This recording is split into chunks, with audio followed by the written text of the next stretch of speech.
We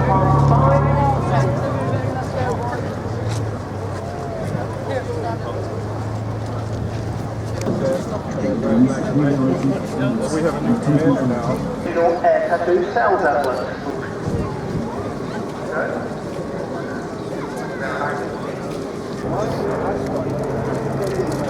How to you last year?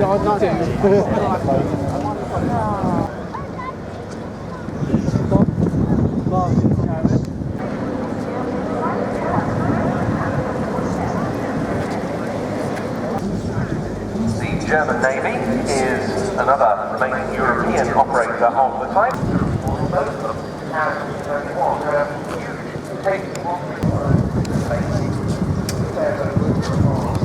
Everything you need for a great day out, including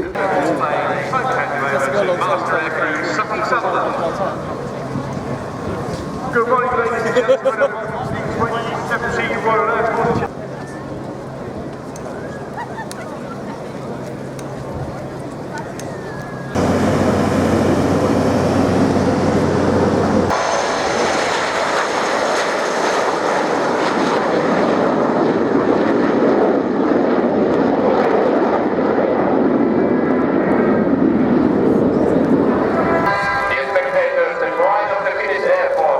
2017 from the Finnish Air Force Academy and Fighter Squadron 41, the Midnight Horse.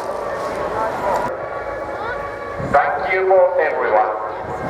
So because of the weather, they had to cancel this display.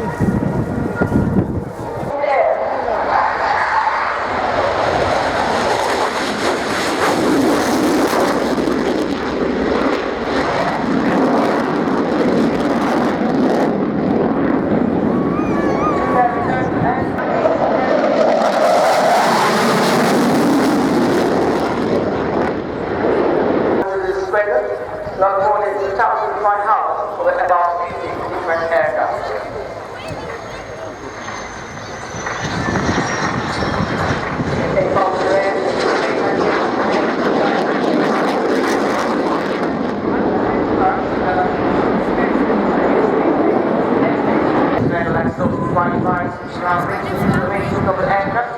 This way, then get to all the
Osprey.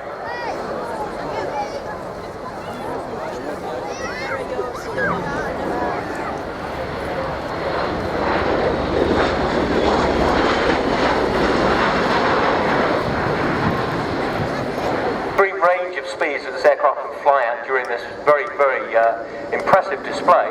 I did a tour on the ground in Afghanistan about 5 years ago, and in the first half of that tour we were flying around the country, and we could be called anywhere in the country within a moment's notice, and it would generally take half a day in a Black Hawk or a Chinook. But as soon as this airport brought its MV-22B variants into service first, in March 2000 for training, they were declared operational in 2005. The US Air Force with this CD-22B Special Operations version followed. They had the initial ones on test in September 2000, began training on the type in August 2000,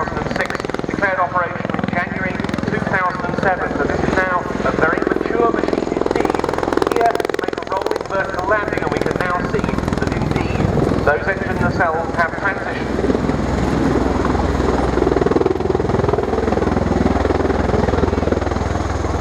Yes, when compared to a conventional helicopter, the rotor disc on a conventional helicopter generally moves no more than about 10 degrees. So 10 degrees of its thrust is moving the aircraft forward, whereas this moves up to 90 degrees, therefore when it is in wing-borne flight, 100% of that thrust is moving the aircraft forward, hence it's capable of virtually twice the speeds of most normal helicopters.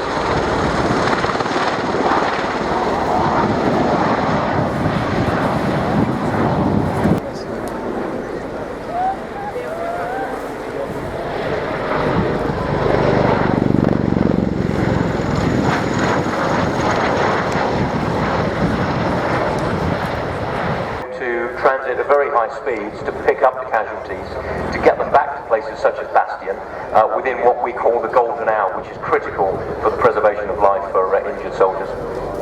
And they've also been used in US Marine Corps service in earthquake and other disaster relief missions, mostly after the 2010 Haitian earthquake. Here we see the Osprey now in the hover down at the eastern end of the airfield.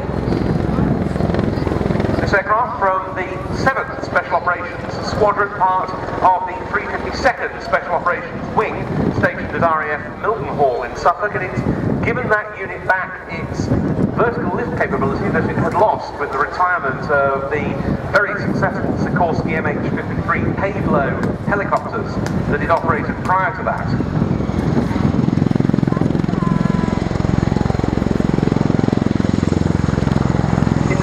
More hovering around the display centre. The US Air Force very much enjoyed operating the Osprey so far, and it's looking at increasing its capabilities, looking at giving them further armament, and at fitting a forward-firing gun. Carrier on-board delivery aircraft for the US Navy.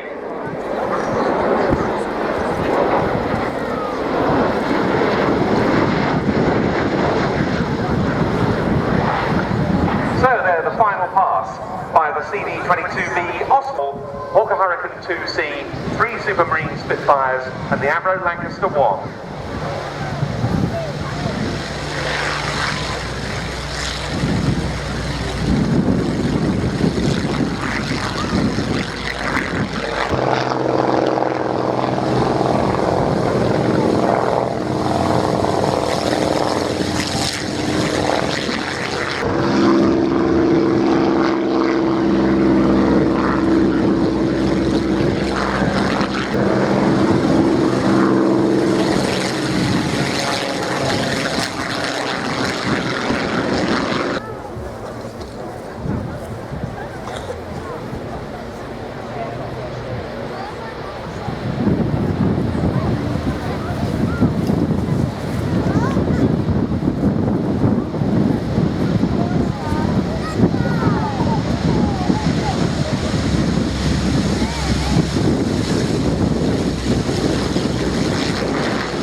This aircraft has got different markings on both sides. Here come the fighters to join up.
RAF squadron.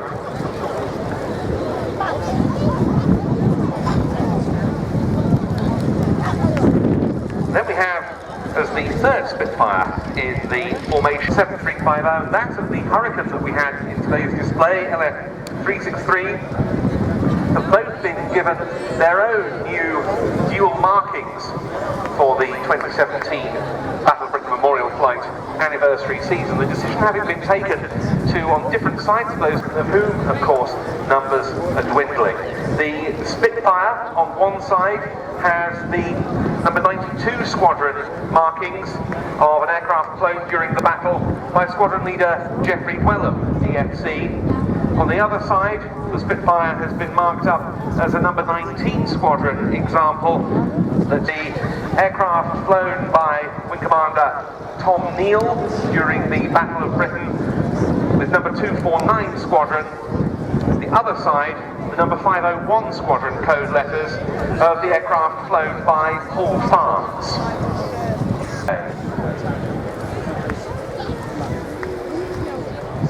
Fighters, well, we had squadron leader Andy Milliken, the current officer commanding the BBMF in the Hurricane.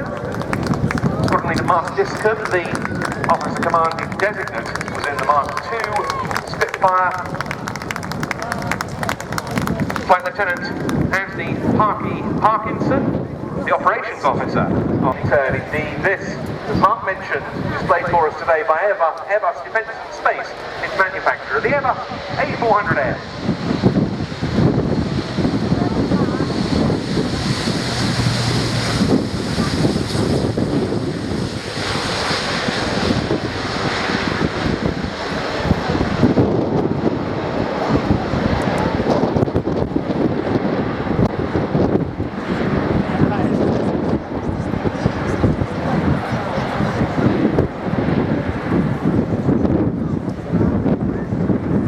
The idea with the A400M is to combine really the best of both worlds, the tactical capabilities, as have been demonstrated by the likes of the C-130 Hercules in the past, with strategic airlift capabilities. It's a 4 turboprop airlifter, 4 Europrop International TP400 engines.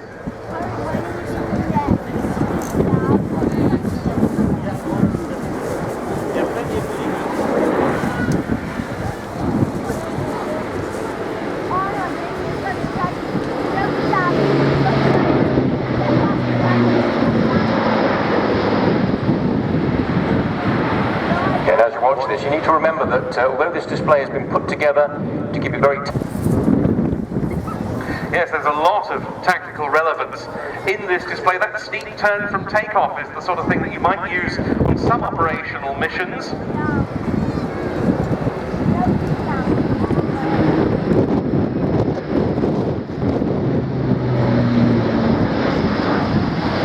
So that very tight minimum radius turn with a radius of round about 15 to 1800 feet. French Air Force, it's since come into service with our own Royal Air Force, the German Luftwaffe. They've also got one in the static display near the 2 RAF examples. The Royal Malaysian Air Force, Spanish Air Force and the Turkish Air Force.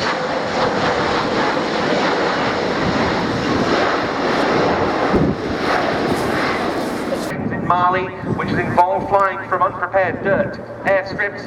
Turkey have employed them in Afghanistan. And they've used its capability of carrying helicopters in its cargo hold.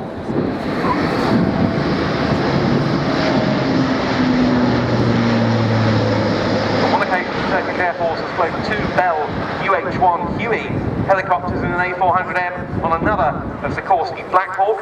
Germany has employed one of its A400Ms on an international aid mission to Senegal. And it's an aircraft very familiar in these parts, in service with number 70 Squadron at Fry's Norton.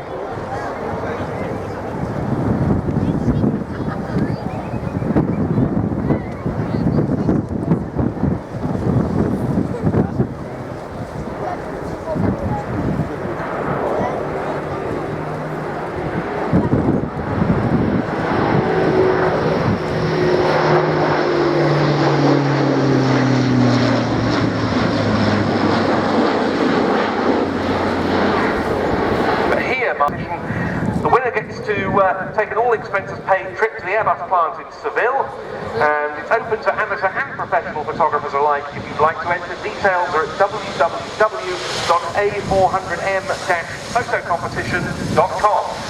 Now this is an incredibly impressive part of the display. The aircraft touches down, full flap, full reverse thrust on those huge propellers and very, very powerful wheel brakes, and it stops.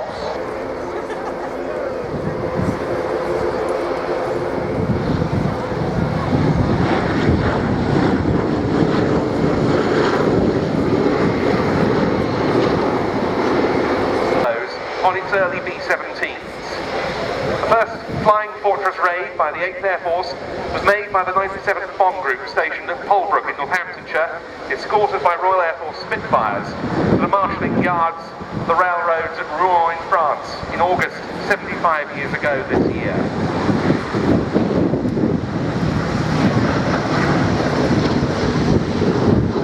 And in this piece of audio we can hear some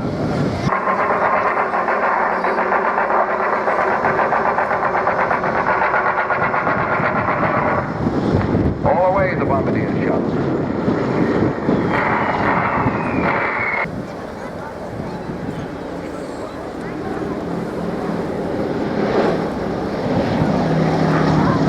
Conditions on board the 8th Air Force heavy bombers at altitude were pretty hellish. It was noisy, it was cold. Aircraft conceived during 1940. Rolling now, the North American P-51D Mustang.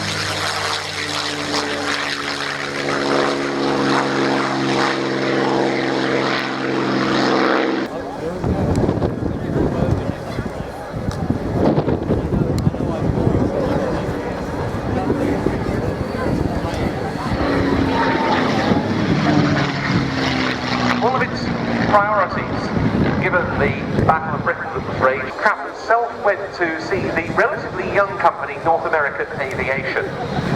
They were producing Harvard trainer aircraft for the RIAT, and doing so in great quantity.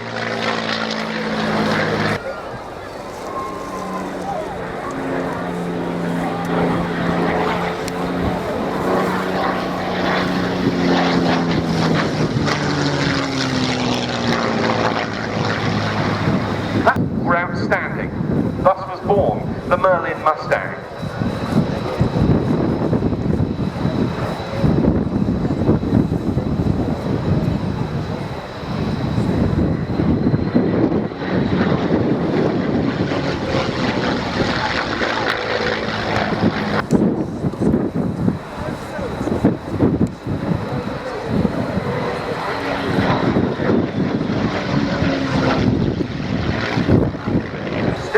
Alive and well, and in late 2015, or 2016 I should say, once this aircraft had been repainted into these markings, he came over to the UK, flew in the Mustang.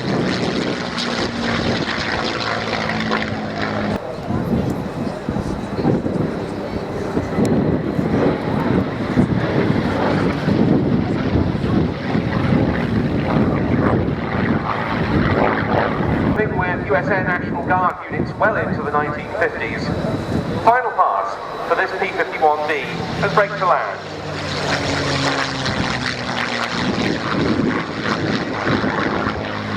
The 351st Air Refuelling Squadron, part of the 100th Air Refuelling Wing at RAF Milton Hall.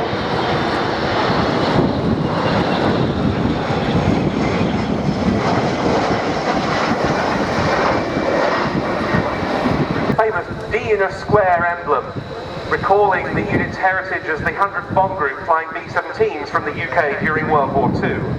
Then we have the Lockheed Martin C-130J-30 Hercules from the 37th Airlift Squadron of the 86th Airlift Wing at Ramstein Air Base in Germany.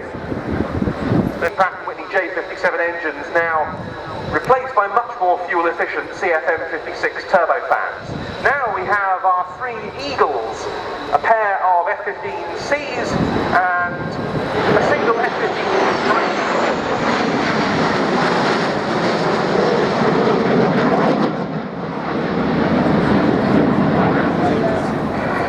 of them part of the 48th Fighter Wing, the Liberty Wing, with the Statue of Liberty in its emblem at RAF Lake Suffolk. And then we have two Lockheed Martin F-15CM Fighting Falcons.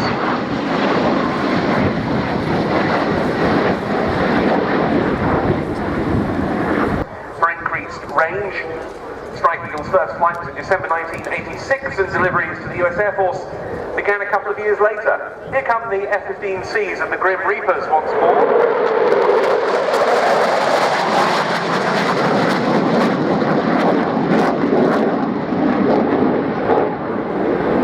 Kill of a helicopter. Only this June, an F-15E shot down a UAV of pro-Syrian government forces.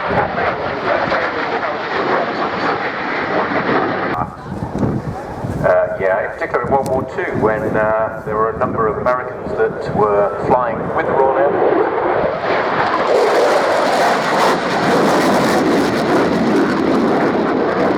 In particular, the Eagle Squadrons. In September 1942, the Eagle Squadrons were transferred to the United States Army Air Force, and at that point the squadrons became known as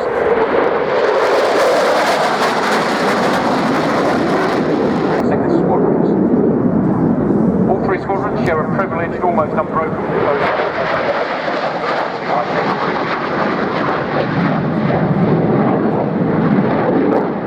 Those squadrons as F-15E operators stationed at Seymour Johnson Air Force Base.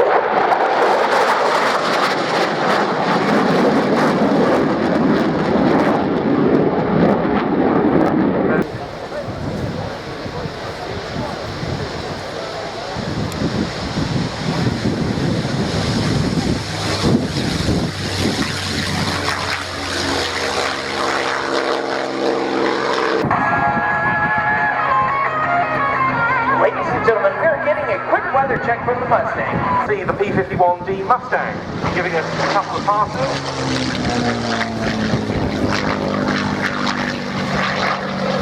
Stationed at Leiston in Suffolk. In combat, Hayes scored 8.5 aerial victories, 2 of them in the Pacific, the remainder over Europe. The reason he chose the name Frenetic. Hook up ready now. Hook up ready now. One's on the rope.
dedicates its final pass to all our friends here in the United Kingdom.